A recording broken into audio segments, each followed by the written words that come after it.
Welcome to Discussing Fitchburg Now. I'm your host, Sam Squailia, and you're watching this on thanks to FATV and the Workers Credit Union Studios, physical studios here at FATV. This week, we're talking about local makers, handcrafted and handmade here in Fitchburg. Up for my first segment, I have Jonathan Moorcroft, who is a leather maker, leather worker. Maker works. A maker works, in general. Yeah, sure. But there are lots of different terms for leather workers. Yeah. Saddlers make saddles, cobblers make shoes, glovers make gloves, but Glover. Yep. So maker is just what I use because I kind of do a little bit of everything. I like it. So you started Revolution Leather Company. Yep. Right here in Fitchburg. Yep. Yeah, I started Revolution about 3 years ago. Just sort of started out of a hobby, and then through making new things, said I think I got something here, and I'd like to share it with people. So how did you start leatherworking? How did this hobby begin? Funny story, actually. I was gifted a antique knife by a friend of mine. Cleaning out his basement, said I know someone I think would like this, and he gave it to me and said, but here's the deal, you need to make a sheath for this knife. Oh, because it was sharp? Yeah, I guess. I don't know what made him say that, but I said, okay. And I had no idea. I'd never worked with leather, I'd never sewed, I'd never done anything. So I went to Tandy Leather, which is a national company, but they have stores all over. And there's one in Chelmsford, and they do leather supply and tools and things. And I felt kind of like a criminal. I had it in a brown paper bag when I walked in the store because I didn't want to just walk in with a knife. And I talked to the salesperson, and I said, I don't want to alarm you. I have a knife in this bag, and I need to make a sheath. And they laughed, and they're like, you wouldn't believe how many times things like this happen. So the gentleman brought me back to the workbench and showed me how to make a pattern, how to do everything. Right there. Yeah. Tandy Leather? Tandy Leather. Yeah, it's in Chelmsford. They don't have the workbench in the back of the store anymore, but they used to, because they used to teach classes right in the store. Ooh. So showed me everything I needed, how to do it all, and then promptly crumpled up the pattern and threw it in the trash and said, now you got to go home and do it yourself. So that really started my love of working with leather, I guess. So it's become a passion since.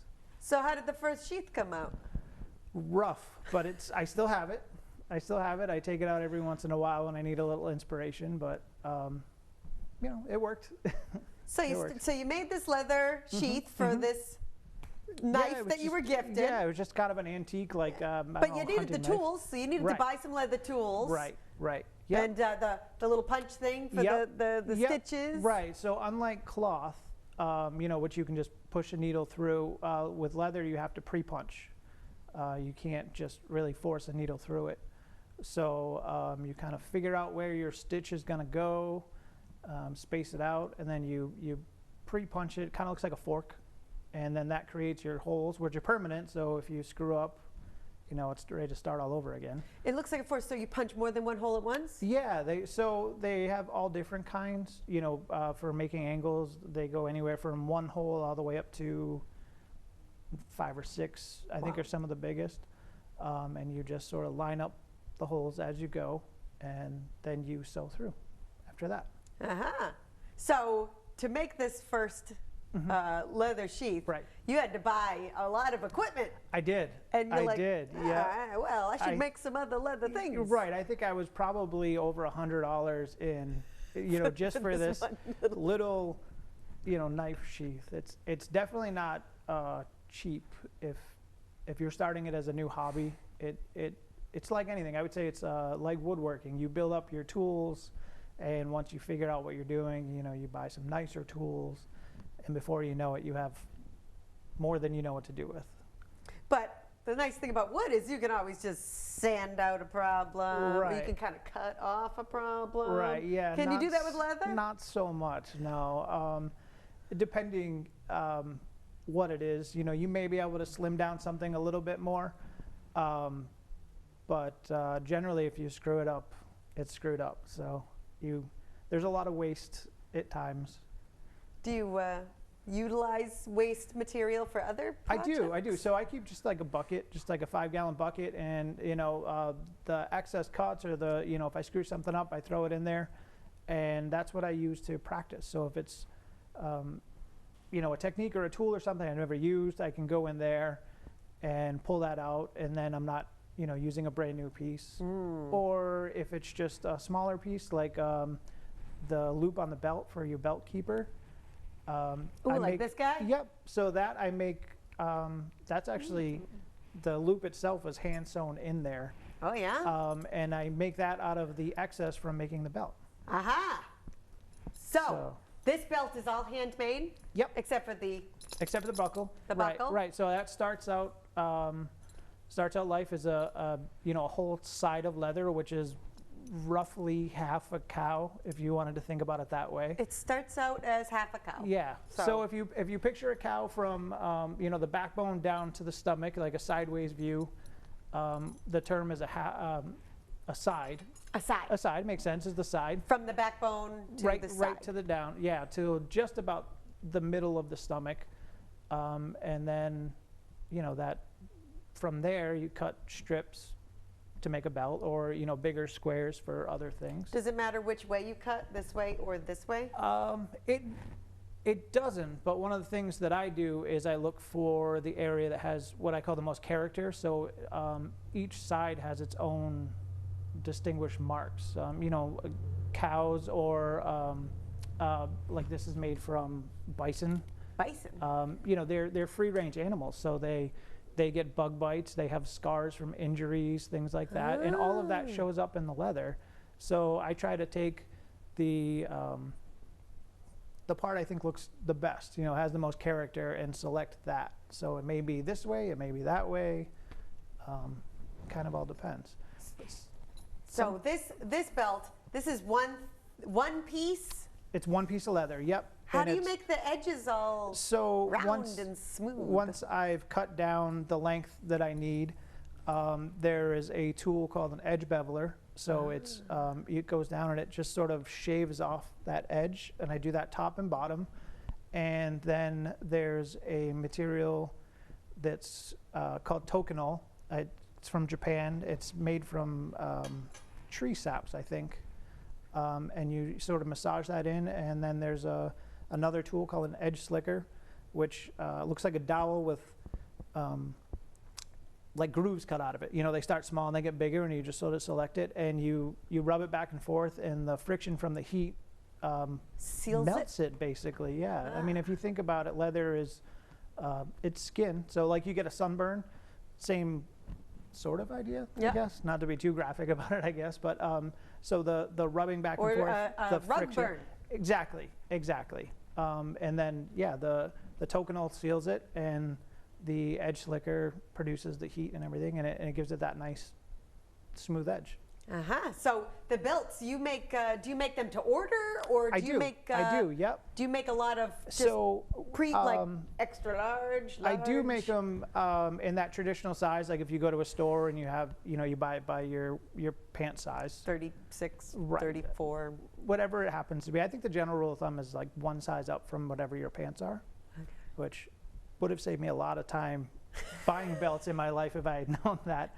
But what I do now, or I would say the bulk of what I do is custom size it. So whatever size belt you have now becomes the middle hole on the new belt. So it gives you enough room for 2 inches of growth, or a loss of 2 inches, so which is the way we all kind of like Exactly. So even if you're stretching that last hole on that belt, and we make it so that now you have more room.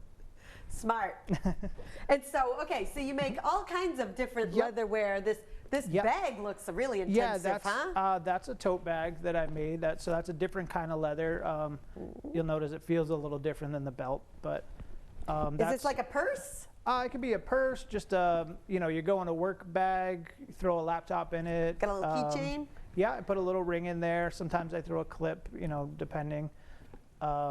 it's kind of whatever you want it. It's sort of a unisex bag. I sell more to women than men on that, but I use one to put my computer in for work and things. Oh yeah, like a laptop bag. Yeah, exactly. Yep. Yeah. And so these straps are held on with like copper rivets. Is that what you do? Yep. Those are hand peened rivets. So you know, it starts out as I think it's a couple inches long. Put it in, trim it off, and then you know, beat it down with a hammer.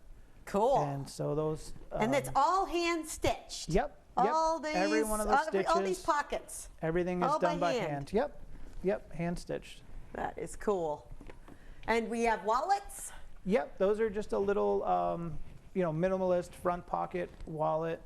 Front pocket, yeah, so that you don't have to worry about pickpockets? Exactly, exactly. I used to be that big, like George Costanza wallet guy, you know, with receipts from 6 years ago. And I started making those, and I like to try everything I make to make sure it doesn't like fall apart on you. That's smart. So it was quite a transition from my big, thick wallet down to that. But that will hold, you know, 5 or 6 cards, and then that strap on the back will hold folded bills in either direction, either up and down or sideways. So this strap on the back is also for cash or something? For cash, yep, yep. So you can take your bills, you know, your 1s, your 5s, whatever, fold them in half and either put them in sideways or up and down. They fit either way. And as you put your cards in and wear it, that sort of molds around the card. As you use it, it flattens out. Yep, it flattens out. It will actually start to get, like right now, like it has kind of a matte finish. It'll start to get kind of shiny. Oh, so yeah. like this is what this is a used one. Can you pull this up on the main screen, Nate? The piece below, the larger, that's actually a notebook cover. That is brand new. And then the notebook cover's new. Is brand new. But the wallet itself. The wallet itself is the same piece of leather that actually came from the same cut that was just used for about 6 months. So you can see it got darker and shinier. It started to pick up all those nicks from just being in your pocket. But that's just how it changes. And here, is this the same color belt, or is this a red belt? No, that's orange. So that's a color called carrot. Carrot. You know, for obvious reasons. Yeah. That's actually the belt I wear just about every day. Do you stain the leather? No, no. So I buy the leather from a distributor, which is also in Massachusetts, and it comes from a tannery in Pennsylvania. So there's only a couple places left in the U.S. that still make traditional vegetable tanned leather, as opposed to chrome tan leather. Oh, so yeah. there's two ways you can make leather. Vegetable tan leather has been made that way for literally millennia, and it's a natural process that uses tannins from leaves and bark and even tree nuts, and it's super labor intensive. It takes weeks to make the leather. And then somewhere around the middle 1840s, 1850s, they invented chrome tan leather, which uses chromium salts. Does the same thing, but in about a day. But as a result, you get different characteristics in the leather. So some are good for one, some are good for the other. So you use chrome tan leather for some things? Sure, like so the tote bag is chrome tan leather. You'll notice it's got a softer feel, it's more supple. It also has a little bit of a stretch to it. You just feel it's got a little bit of give, and it's really nice for the bags. And you can get it, leather's measured in weight in ounces, so that bag is about 5-ounce thickness. That's about as thick as you'll get chrome tan leather.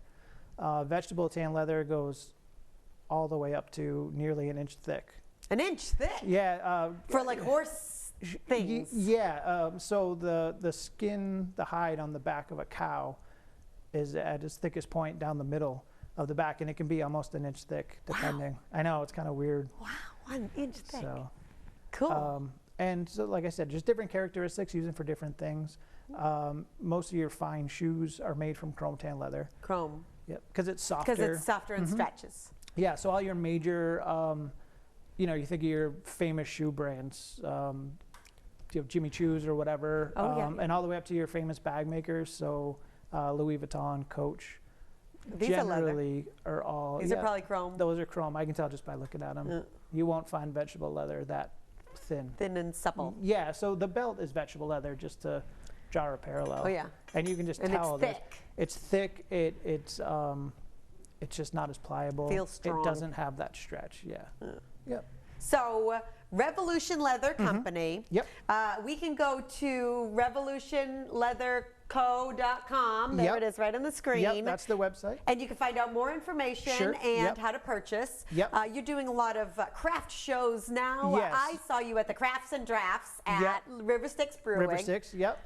So you're doing a lot of craft fairs Yeah, for the this season? is kind of the heat of the season. The middle end of the summer all the way up through Christmas is the big time for events and craft shows and things like that. I do a lot at breweries. They seem to be kind of a natural mix. People go, they have drinks. Have a couple drinks, start buying things. Start buying things. Hopefully they buy a little more. So I do a lot of that. I like that atmosphere. That's good. I have a few coming up throughout the fall. I try to keep the website and my Facebook page posted with events. So check them out. And when there. you're on the website, do you usually sell through the website or on Etsy? I do have an Etsy store. Right now there's actually nothing on it because it is market season and it's just so hard to keep track of what I have, what I don't have. I make a lot of small batch items. There's really nothing that I carry that I always have a ton of. So right now it's I'd say 99% market sales. And then as Christmas time, a little bit after Christmas, I'll start restocking some things up there. So what are your big Christmas sellers? I would think belts are a good idea. Belts are huge. Belts are huge. And last year I started with a Jingle Bell door hanger, which I sold a ton of. Those were really nice. So I made them in red and green. They had these really nice brass sleigh bells. You just hang them on your door, and then And every time you open the door, it's ding, yeah, ding, ding, ding. it's really nice. Actually, I made one for my parents, and I think they kept it up most of the year because I think even in the springtime I noticed it was still there. But they're nice. They're nice. That's a good idea. I'm picturing opening my door right now with yeah. ding, ding, ding. I'll make you one. They're great. They're really nice. They're same thing. They're pictures like a really thick belt. Kind of reminds you of something that maybe was on a horse and sleigh back in the day kind of thing. That nice sounds like a good gift. Nice big brass ring, these solid brass bells, and they sound awesome. Cool. So is there any new items that you're planning on making for the next season upcoming? Yeah, right now I just started making a leather wrapped like small mason jar, so you could use it like a coffee mug or something. So like I said, I try everything out before I sell it. So I'm just prototyping that right now. Because you do the beers, right? Can we pull this up on the main screen, Kevin? Yeah, so the leather wrapped pint glasses are... These are cool. Those are my best seller. Really? By far, yeah. And you sell the glass with it? Yep. Yep. That's a good gift. Yeah, the glass comes with it. That's a good man cave gift. Yeah, I sell a lot of gifts where people say, oh, my husband would love this, or my dad would love this. Yeah, it fits any standard size pint glass, but you get the glass when you buy it. And you can take it off easy to wash it. Right. Gives you something nice to hold in your hand. So this is what, like the mason jar thing, this will look like that? It's very similar, but with a handle. Ooh, cool. It's like a 16-ounce mason jar, so it's a little big for coffee, but that's what I've been using it for. Not for my coffee. So yeah, I'll probably have those ready to go for this season. Cool. So just making sure it doesn't fall apart. As you're carrying your coffee around, you don't want it to fall over. No. That's very important. All right, Jonathan Moorcroft from Revolution Leather Company here in Fitchburg. Is there any last things you want to mention? No, just check the website, check the Instagram, my Facebook, and look for coming events. At Revolution Leather Co.? Yep, both Facebook and Instagram at Revolution Leather Co. Website is revolutionleatherco.com. All the socials. Yep, all the socials. All right, great. Thank you so much for coming on and chatting with us about your leather making wear. Appreciate it. It was fun. Yeah, all right. So we are going to take a short break, and then we're going to talk with another local maker here in Fitchburg.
Hello, welcome back. We're on Discussing Fitchburg Now. We're talking with local makers here in Fitchburg. I have Elle Palmer, illustrator of Practical Goats. Yep, that's me. Thanks for coming on. Thank you. It's really fun that I can actually call myself an illustrator now, because for a while I wasn't confident enough to do that, and people would say, like, what do you do? And I'd be like, I draw a little bit, but yeah, I'm an illustrator. You're an illustrator. I'm an illustrator. You sell things, you have you have the drawings, you have the art. I said it, so it's true. I like it. Yeah, I do, well, we moved to Fitchburg a couple years ago, and I stay at home with my 2 daughters. And I didn't study art, I studied biotechnology, but you don't do biotechnology at home. So we just started drawing together, and it's fun because it's something they can do too. And it keeps me doing it every day, is when they start to, like, get antsy. I'm like, let's get our stuff out, let's do some drawing. So you draw every day? Pretty much, even if I don't intend to, because my girls will come up to me and be like, can you draw me something? And they don't care if it's good or not. So it just gets me sitting down and sketching. And the neat thing is, you don't have to, I guess I always thought that if you were, once you got out of high school and college, if you weren't doing it, the opportunity had passed. But it's just about sitting down and putting the time in, and then you'll see the improvement. So it's not too late to start something, to learn something new. I was talking to someone the other day who was 56 years old, and he wanted to start learning a new language. Like, absolutely. Yes. It's just about the time. I think that, like, when you're younger, you have more time to devote to something, so you might see the progress more quickly. But I look back on where I started just 3 years ago. I'm like, I love looking at the stuff that I've made. I'm proud of it. Yeah, and it's so cool. I think I first saw your stuff at the St. Joseph's Fair. Yep. And I saw all the goats in funny situations. Yes. And I just loved them. Well, I grew up on a dairy farm in Vermont, and I had these 2 goats. And if you have goats, you know that they've got a lot of personality. And then if you don't have goats, when people talk about how awesome goats are, it's kind of like, you can be a little like, are you a crazy goat person? But they had so much personality. So when I was little, this was like in 2nd grade, I would draw my goats in famous paintings or just in dramatic situations, and they'd be all dressed up because my goats thought they were people. Like, they didn't get it when I went to school. And that's what started it. And then back in college, somebody was like, hey, remember when you used to draw you used to draw goats, right? It's like, yeah, I did, and I'd draw goats. And then it got to be where I wanted to be able to draw more than just goats. I wanted to expand a little bit, and so I did. But my goats are still the first. Like, that's why I named it the Practical World of Goats, because I wanted it to be something where, like, they're their own people and they're their own characters, kind of inspired by Richard, the Wonderful World of Richard Scarry, and. That's a world of animals that are like human? Yeah, there's the lowly worm, and let's see, like Berenstain Bears too. Oh, yeah. Just all of those children's books where they go about doing, and also, I mean, Llama Llama, Red Pajama, I found those afterwards, and I was like, that's exactly what. I think there's this whole Carl Silverstein series of animals that are doing people-like things. Yeah. They wear clothes. They wear clothes, and they're their own universe. Like, there's no people in there. They're running the show. They are the people. They are the people. Can we pull up some pictures of the Practical Goats? Can we show? Oh, here's a goat wedding. That's my brother's wedding. Can we pull this so up I on did the that, main screen? that's my brother as a goat, and then my sister-in-law, and my nephew, and yep, that's them, and that's in front of the barn. So that's your brother and your sister-in-law? Yep. As goats? As goats, and then my nephew Logan's throwing the rice in the air. Oh, yeah. Yep. So that's, now I would, you look at that, and I think of things I would do maybe a little bit differently, but it's still, that captures the moment for me. So, do you ever do like personalized goat families? I do. If someone was like, "Can you do my family but as goats?" Yep, and it's like that's a welcome. Somebody had a little baby, and I like, oh. Oh yeah, we got the stork. The stork is bringing the baby The goats. stork is bringing the baby goats. They're so cute. And these are note cards. Yeah, well, I always love stationery, and I like a folded note card. I feel like it's classy, and it also has use. So I didn't want people to have to buy like 10 prints of my goats to hang up on walls, but something that they could hold and look at and laugh, and then send it to somebody else and share, kind of just a way to keep in touch. And yeah, that's what I do with most of them. Even with these prints, like I just got. Well, so what are these prints? Well, are these new? We have a tiger.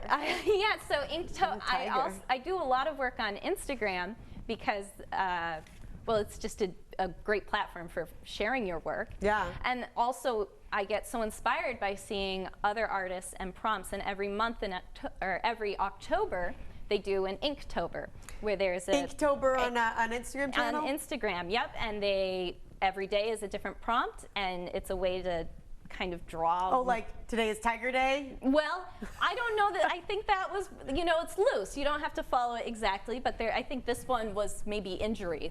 This one? Yeah, the goat. So I did he's an injured goat? I did like a frat goat that fell down some stairs. I maybe partied too hard. That's what I don't know. But yeah. So yeah, he's got his little goat foot. His goat foot and the goat cap. That's always challenging because sometimes I'll put my goats in outfits and I'd be like, I have shoes that I imagine for them, but I haven't figured out a way. I haven't figured out a way to make shoes work on the goats yet. So, and I'll take, like, I've started.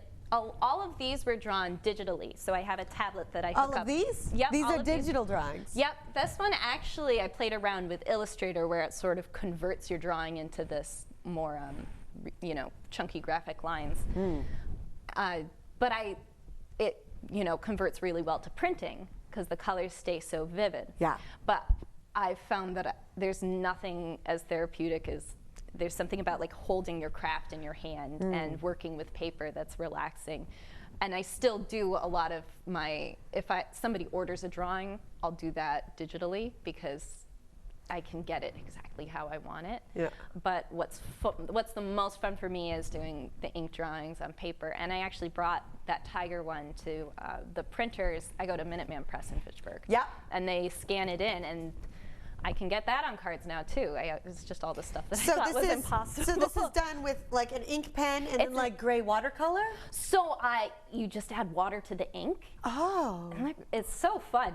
And I get the classic little nib and I dip it in, I do my lines, and then with a brush I'll add water to the ink and get the different tones. Oh, that's cool. It's fun. So how long would it take you to draw this tiger? Well, these things, they're little, so I only need an hour out of my day to do. Maybe it's a little bit longer, and I just get sucked into it, and they'll be calling for something. I'm like, in a minute, I gotta finish. Yeah, I gotta finish this, and I get really, the hard thing for me with doing watercolor, which I love, is the patience, because I get so excited to see how it's going to turn out that I might not wait, until my water has dried. And with the ink, what's special about these pieces is out of like the 50 or so that I have done, they're not smudged, because I smudge almost everything that I do with ink, because I'll erase it. Does it take a long time to dry? It takes a little, when you're working with the nibs and the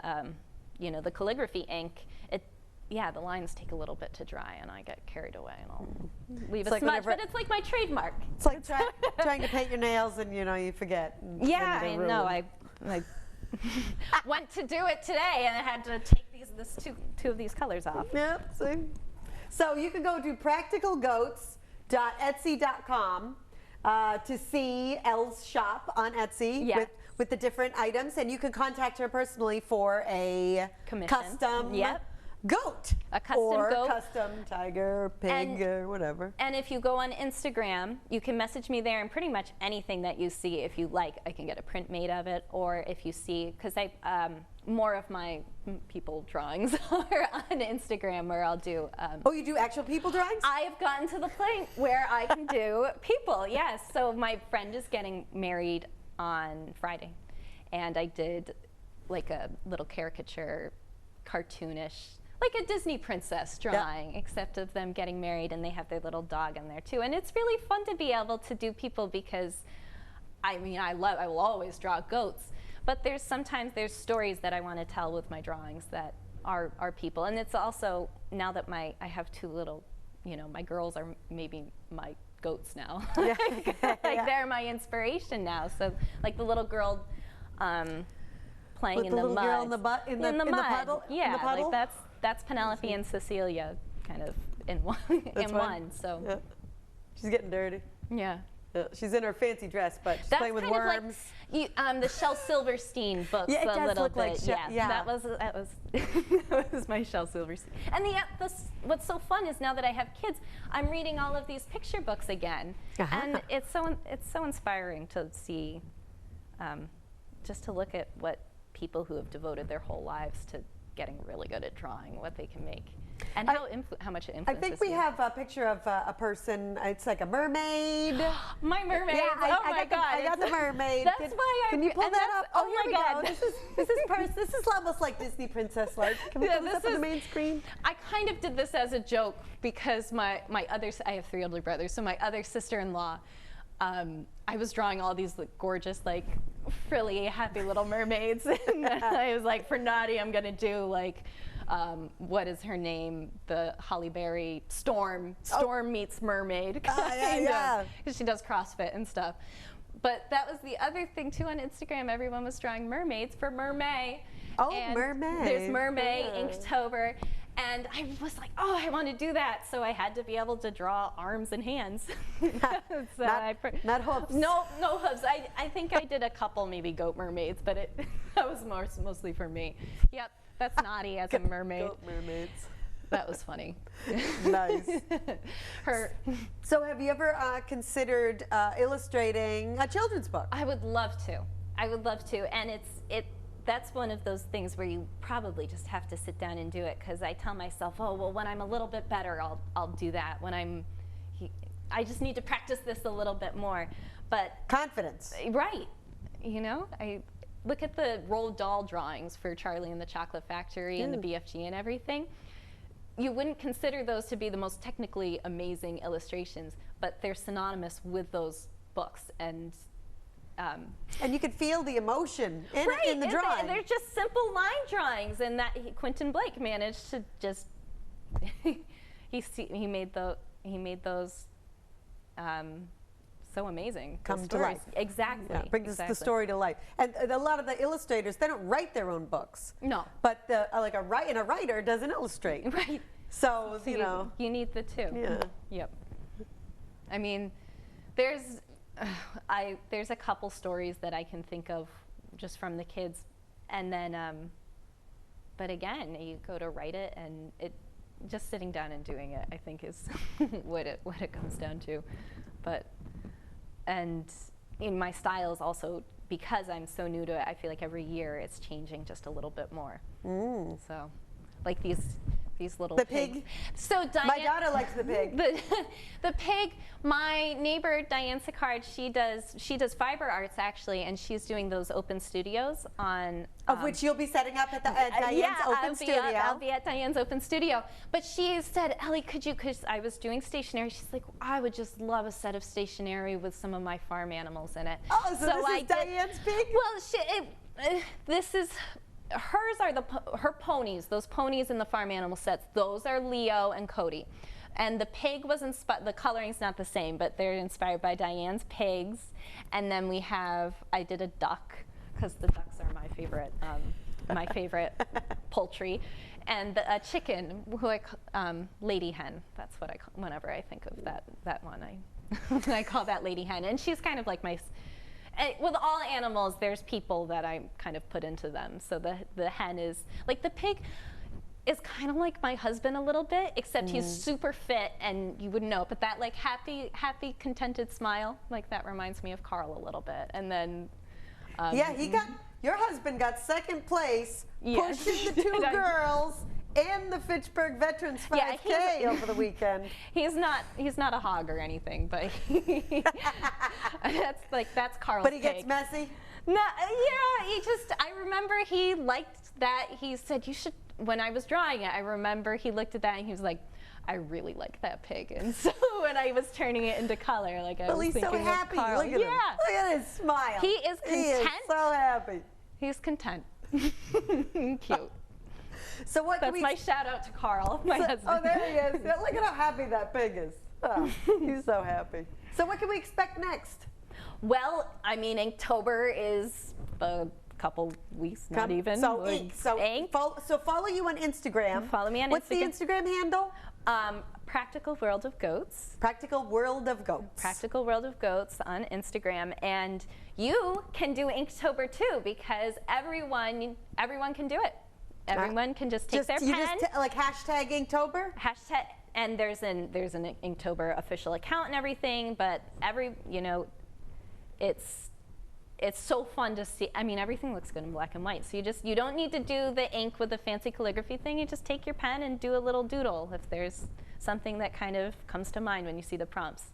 And it's fun to join in with the whole community of artists that are on the gram doing the same thing. What's November? I think everyone's too tired from Inktober. Some people have tried. I don't know. They just draw a bunch of turkeys and food in November. Just take a break. Yeah, you got to take a break. And then if you're doing commissions, I mean, Christmas is right around the corner. So if you're doing like family portraits or something, it's a busy time. That's a good idea. Yeah. Christmas gift. You and your family, all as goats or pigs. If you get tired of having... could be the pig. Your husband can be the pig. Because a drawing, it takes up so little space. If you get tired of having too much stuff and you want to give something to someone, it's perfect. And you can just set it up on note cards too and mail it to them. Yes. Perfect. Exactly. All right. Thank you so much, Elle Palmer. Practical Goats, Practical World of Goats on Instagram. You can follow her work. You can go to practicalgoats.etsy.com just to buy her things. And message me if something's like not quite right, because Etsy it's easy, but you kind of, sometimes it slips away from me a little bit. Yeah. It happens. Sam, thank you so much for having me. Thank you so much for coming on. I'm so glad I met you. Yes. All right. And thank you so much for watching. We are going to take a short break, and then we have Matt Dunn of Bare Bones Sculpture, and we're going to talk about metal sculpting. It's that time of the year again. Fitchburg Cultural Council is accepting grant applications for cultural programs that benefit the Fitchburg community. Got an incredible idea that needs funding? We can help. These programs must be in the arts, science, or humanities. It must have public benefits. And finally, be sure it meets our council priorities and guidelines determined from our grantee reception and community input event on Friday, August 13th at the Fitchburg Art Museum. So, if you're looking for operating support, need funding for a ticket subsidy program, field trip, artist residence, public art, fellowship, community event, programs, or more, apply at mass-culture.org/Fitchburg. Applications open September 1st, and the deadline is October 15th at 11:59 p.m. Check our Facebook and website for grant training dates, or email us at fitchburg.mcc@gmail.com if you need assistance.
Hi again. Welcome to Discussing Fitchburg Now, where we are talking with local makers here in Fitchburg. I have Matt Dunn of Bare Bones Sculpture. Hi. Thanks for coming on. I'm really excited to be here. And bringing all your cool metal art.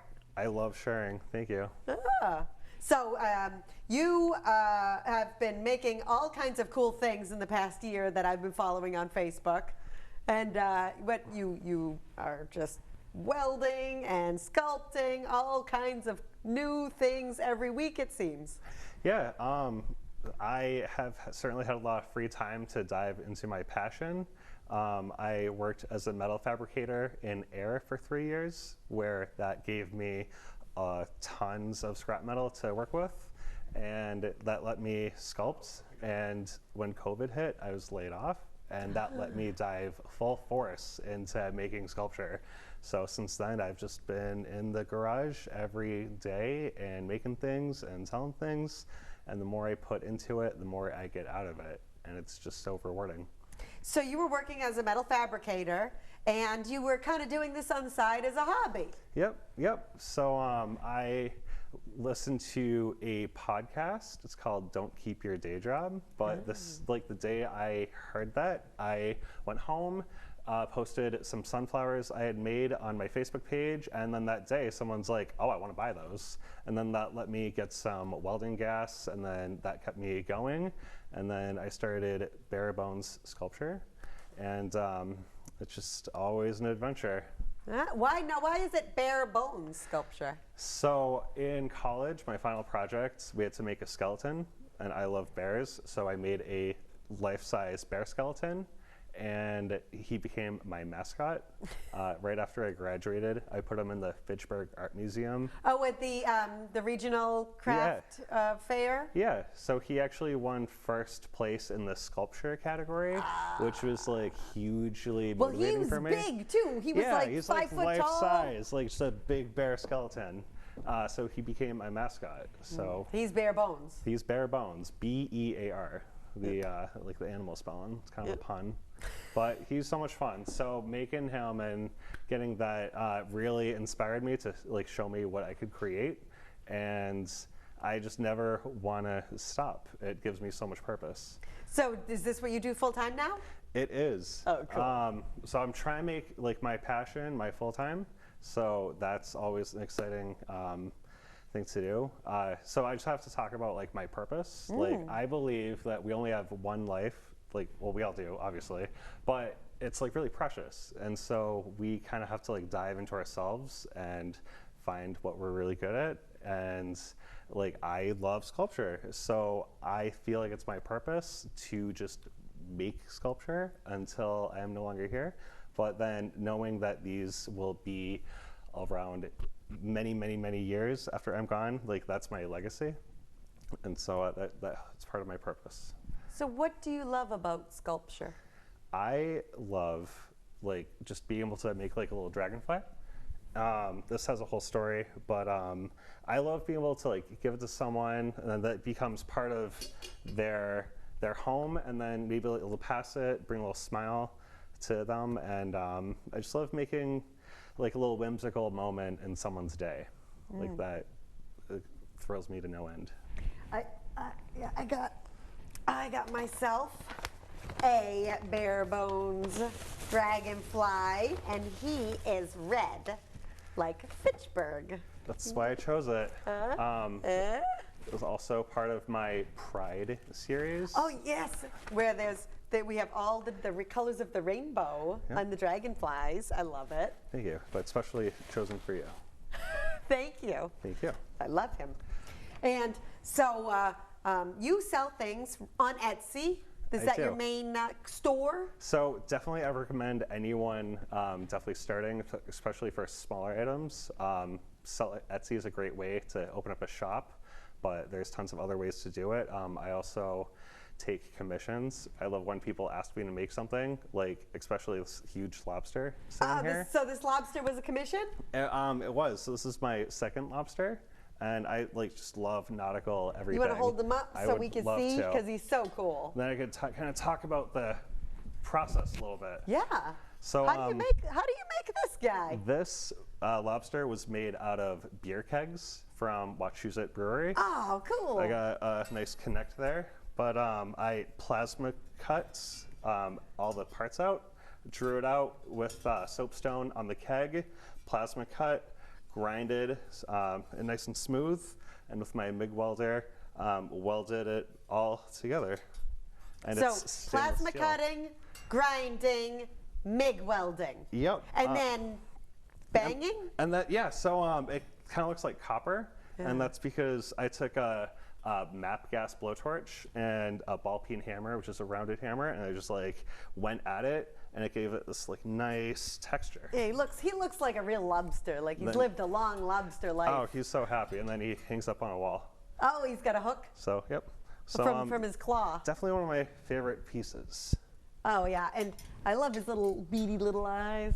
Yeah. So yeah, it's I love being able to make things. It's like I love being inspired by nature. So pretty much. Yeah, there's frog. Yeah, you got a frog. Suns and moons I'm huge into right now. So I've been stocking up for the Fitchburg Blacksmithing and Renaissance Festival. Oh, the Blacksmith Festival, yeah. On Saturday at River Park in Fitchburg. And Are you participating I as a am. competitor?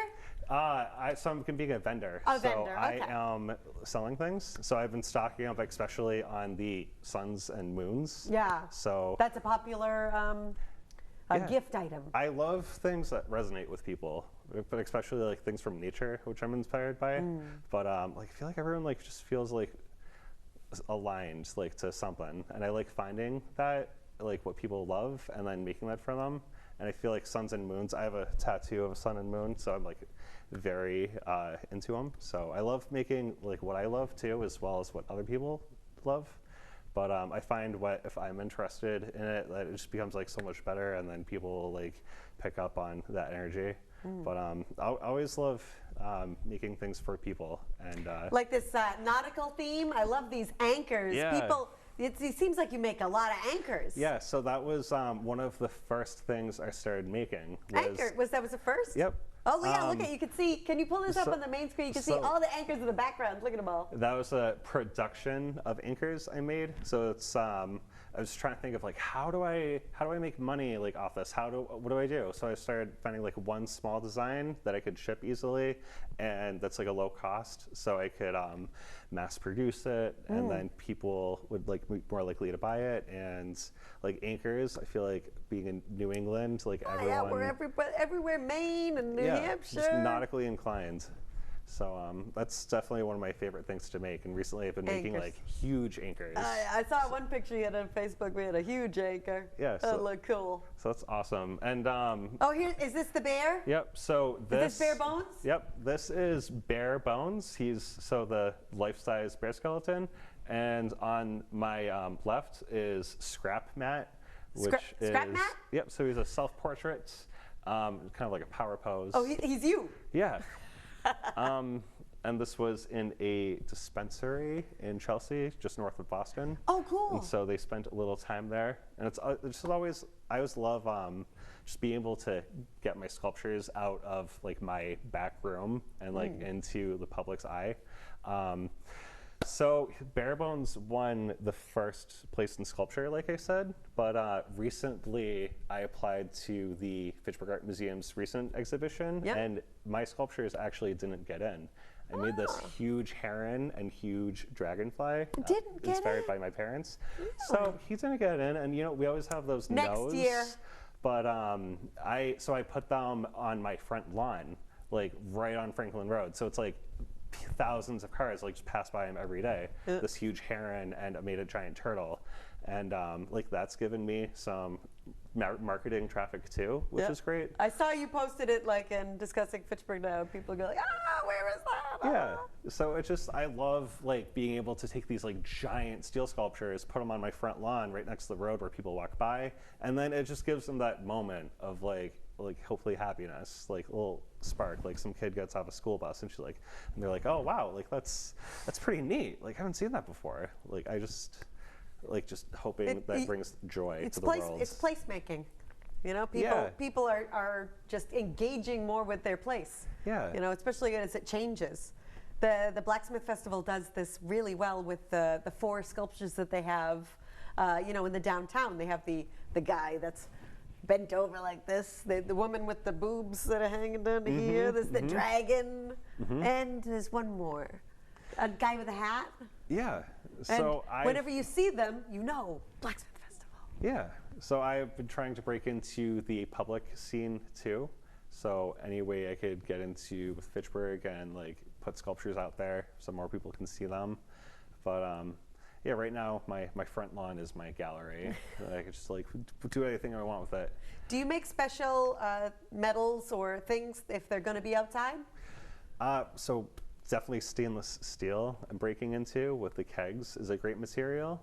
The kegs are made of stainless steel? Yep. And I give everything a glossy clear coat.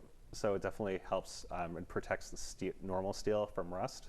And so far everything's held up pretty well. Ooh. Just absolutely douse it in clear coat. What kind of, like a So polyurethane? Rust-Oleum. Yep. That's it. Cool. So you have commissions for lobsters. There was that big cool rooster. Yeah, so I love when people ask me to make things, especially if it's like an animal, because it like aligns to what I love to do. There was a dolphin. Yeah, so that was in tribute to someone, which is always really humbling. So sometimes people say, hey, someone passed away, can you like make this in tribute to them? And that gives me so much purpose. Like knowing like what I make becomes a part of someone else's family and like their story, and then like it's like so meaningful. Like that is one of the reasons I like want to keep doing this forever, just because it's making sculptures is my way of like connecting with people in the world around me. So it's just like infinite like doors open, and the more I like put into it, the more people I meet. And it looks like you change techniques sometimes, like when you did the chicken or the rooster. Can we pull that one back up? Yeah, it's like you're using these hollow tubes. Yeah. And it looked like the dolphin, you did that too with these hollow tubes, and it just gives it so much dimension. Yeah, so that kind of technique was inspired by Travis Pond, who's a really great sculptor, and he has that style of taking a mesh of like metal and getting that repetition and the pattern and then putting it together to create something. And I like that because it doesn't have to be like a perfect rooster with like 1,000 perfectly detailed feathers. Like it still gives you like that dopamine hit. Like, oh, that's pretty cool. Yeah, that's like, a rooster. That's what I'm trying to go for. He's got rebar legs. Yeah. So like that's definitely one of my favorite styles. And So have you, you've been changing kind of techniques, kind of adding new, I don't know, techniques into your art? So lately I've been loving getting into the two-dimensional work that I could hang on the wall, like this the lobster? Yep. Or like the suns and the moons. sunflower? Yeah, so that is also one of my At favorite. Ethos? Is this at Ethos? Yeah. So it's actually in their gallery, like right in the door. Like it's funny, like there's always like these like doors, and you can't like stop yourself from knocking on them because they had a call for art, and I just said I'd love to participate, and next thing you know, my sunflower's on their wall. So That's it's so like cool. we can never be afraid to just accept an opportunity. And it's like really humbling to be in there. It looks really cool. I love the sunflowers. Yeah, so that's definitely one of my favorite designs. And the Pride Dragonflies. Oh, here's the Pride Dragonflies. Can we show these on the screen? These look really cool. I gotta tell the story about the Dragonflies for a second. Sure. So a couple of years ago, my mom was diagnosed with non-Hodgkin's lymphoma cancer. And the day I found that out, I made a dragonfly and I gave it to her. And I said, if you could beat cancer, I could make 1,000 dragonflies. And I began making them and selling them to pay for her hospital bills. Fast forward to now, she 100% like beat cancer, like completely no problem. Wow, and that's she's doing awesome. great, living her best life. I paid off her bills with like dragonfly funds. Oh, that's so wonderful. it was like really incredible. Like the day I put out that I'm like making these, I got like 50 like orders, and I was like, oh mom, I'm doing it. Like, and then like she like brought her happiness, and so I've made 450 out of 1,000, and I have to like keep doing it. Yeah, well, you And said 1,000. yeah, so if she could beat cancer, and she did, like I could eventually make 1,000 dragonflies. So on your Etsy, you have 1,000, or it's listed Yep. as dragonfly. It's like 1,000 dragonflies. I engrave all of them on the bottom, So on Ooh, what do I have? on all of my sculptures, I engrave like my initials. Ooh, I have 294 of 1,000. So that's one way of keeping me going. And as long as I have dragonflies to make, I have purpose, and it's just one of my favorite things to do. And everyone has a different reason why they love dragonflies. And some people, it is in tribute to someone. Like, I'm getting this because my mom had cancer, or like someone passed away. And dragonflies a lot of times mean like a visiting like loved one. Really? So- Like if one lands on you? Because they land on you a lot. They do, and it's like that super special moment. So I like being able to find things that resonate with people, and being able to make them is just so empowering.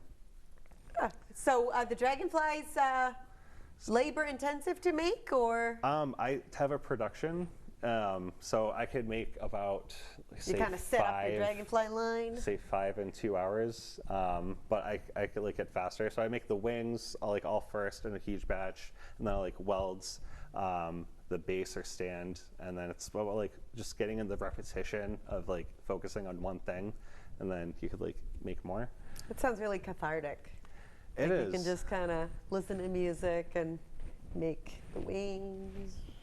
Yeah, so the little base. it's definitely I feel like the happiest and best version of myself when I am creating, especially with such a meaningful piece, and definitely gives me I keep saying purpose, but like that's like I like live and breathe like sculpture. Like I feel like I have to keep doing this. Well, we love that you do this because you make Fitchburg look amazing. Oh, thank you so much. And it's so cool watching all your sculptures and your new things that you're making on your Facebook page, Bare Bones Sculpture on Facebook. And then you can also go to barebonesculpture.etsy.com. There it is. Nailed it. barebonesculpture.etsy.com. You can go right there on the screen and you can see everything, and the links to all Matt's social accounts and Facebook, and you can message him right there for a custom piece. I would absolutely be happy to make anyone anything. Thank you. That'd be so cool. Yeah, well, thank you so much, Matt, for coming on and telling us all about your sculpture and your process, and I can't wait to see what you make next. Is there anything else you'd like to add? I just want to tell everyone to follow what you love. Don't be afraid to put yourself out there. And as long as you're doing that, you're the best version of yourself. Yeah, well, that's good words of advice. Find something you love and start doing it as a hobby. Just start doing it. Just start making it. Make the messy version. It doesn't have to be perfect. Make the messy version. Don't let the perfect be the enemy of the good. Just make the thing.